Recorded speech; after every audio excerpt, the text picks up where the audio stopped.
તો આપણે અત્યારે વિસામણ બાપુના જન્મ સ્થળે પહોંચી ગયા છીએ। તો ચાલો મિત્રો હું તમને અંદર જઈને બતાડું વિસામણ બાપુનું જન્મ સ્થળ। આ છે વિસામણ બાપુનું જન્મ સ્થળ। તો આપણે અહીં ક્યાં જઈએ મિત્રો, ઘણું બધું જોવાનું છે। કેમ છો મિત્રો, બધા મજામાં ને મજામાં દેશો? તો તમારા બધાનું હાર્દિક સ્વાગત છે આપણે એક નવા બ્લોકની અંદર। ને આપણે જવાનું છે આજે મોટા પાળિયાદ વિહળાનાથે। વિહળાનાથનો મોટા પાળિયાદ છે ને મેળો ભરાય છે, તો આપણે મેળામાં જવાનું છે, વિહળાનાથના દર્શન પણ કરીશું। તમારા ગામમાં છે ને જો અત્યારે જો ઓટે છે ને જો બધા સારું કરે છે, કાલે નોરતા છે ને લાઇટો ને એવું બધું જો ઓટો ને એવું બધું ધોવે છે બધા વ્યક્તિ છે। હરિકા છે, તિવારીભાઈ છે, ગૌતમભાઈ છે, નાંક્યા જો અનિલભાઈ છે। તો આપણે છે ને હવે મોટા પાળિયાદ નીકળવી। તો મારી સાથે અમારા કરણભાઈ છે, તો અમારે બેને જવાનું છે મોટા પાળિયાદ। અને આપણી બગી જો રેડી થઈ ગઈ છે, તો આપણે ચાલો ફટાફટ જઈએ હવે મોટા પાળિયાદ। તો મિત્રો આપણે અત્યારે પેટ્રોલ પંપ ગાડીમાં પેટ્રોલ પૂરા ઊભા રહી ગયા છીએ ને આપણે પેટ્રોલ પણ પુરાવી લીધું છે। અને અહીંથી છે ને વિહળાનાથનું મંદિર બહુ જાજુ સેટું નથી, તો તમને મળીએ સીધા વિહળાનાથના મંદિરે જઈને। તો મિત્રો આપણે અત્યારે મોટા પાળિયાદ પહોંચી ગયા છીએ ને આપણે તો ચા પીવા ઊભા રહી ગયા હતા ને આપણે ચા પણ પી લીધી છે। તો આપણે જાવી સીધા વિહળાનાથના મંદિરે। તો આપણે અત્યારે વિહળાનાથની જગ્યાએ પહોંચી ગયા છીએ ને આપણે જાવી છે મંદિરે। તો તમને ત્યાં જઈને વિહળાનાથના દર્શન કરાવું। તો હા મેં જો વિહળાનાથનું મંદિર છે, તો વિહળાનાથની ઉપર ધજા છે, તો આપણે જાવી વિહળાનાથના મંદિર અંદર જાવીને તમને પણ દર્શન કરાવી। મિત્રો આપણે વિહળાનાથના મંદિરે પહોંચી ગયા છીએ, તો ચાલો મિત્રો તમને વિહળાનાથના દર્શન કરાવું।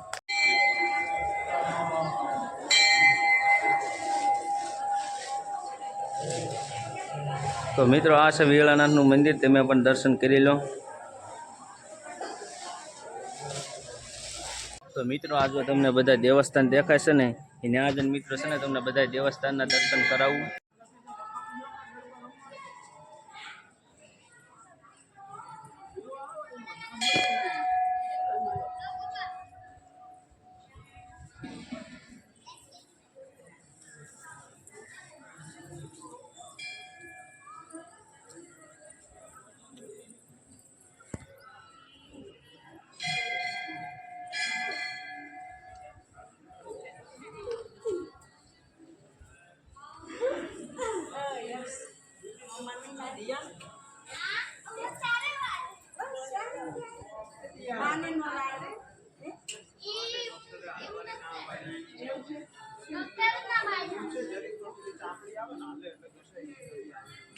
તો મિત્રો તમે આજે બધા દેવસ્થાનના દર્શન કર્યા ને, હવે મિત્રો હું તમને લઈ જવાનું છે વિસામણ બાપુના જન્મ સ્થળે। તો ત્યાં જઈને હું તમને બતાડું વિસામણ બાપુનું જન્મ સ્થળ। તો આપણે અત્યારે વિસામણ બાપુના જન્મ સ્થળે પહોંચી ગયા છીએ।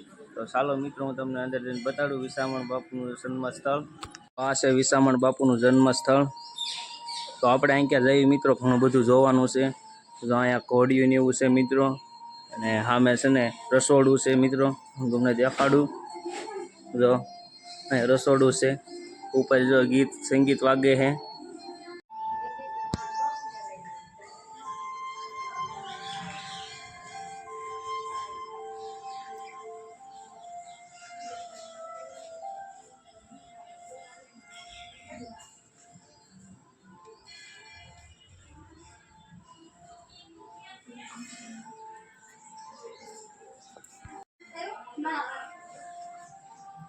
તો મિત્રો તમે વિસામણ બાપુનું જન્મ સ્થળ જોયું, અને આપણે હું તમને બતાડવા જવાનું છું જે બાપુની જે જૂની ગાડીઓ છે ને, જે પહેલા સમયમાં જે હાંકતા હતા ને, ત્યાં હું તમને દેખાડવા લઈ જવાનો છું।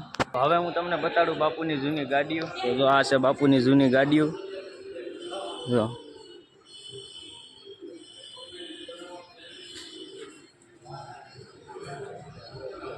એક ગાડી જો મિત્રો અહીંયા છે બાપુની, અને હા મેં જો ઘણી બધી જૂની ગાડીઓ છે। તો ત્યાં જઈને છે ને હું તમને બધી ગાડીઓ બતાડું।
તો આ હતી બધી બાપુની જૂની ગાડીઓ અને તમે બધા જોઈ છે. તો હવે આપણે જવાનું છે અહીં અશ્વશાળા અને ગૌશાળા બાજુ.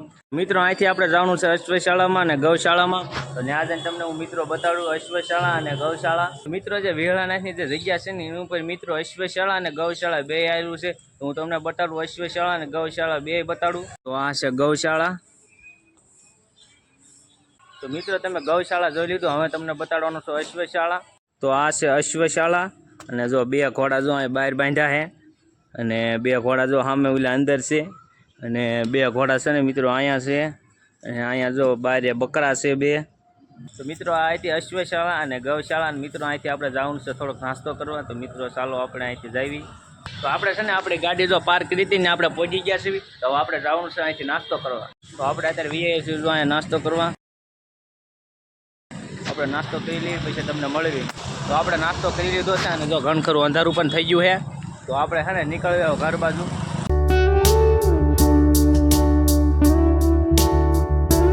તો અત્યારે જો ગામમાં પહોંચી ગયો છો ને જો અંધારું થઈ ગયું છે, જો 7:30 જેવું થઈ ગયું છે. તમને આજનો બ્લોગ કેવો લાગ્યો? જો સારો લાગ્યો તો ચેનલ સબસ્ક્રાઈબ અને વિડીયોને લાઈક કરી દેજો. તો તમને મળી આવો બીજા બ્લોગમાં.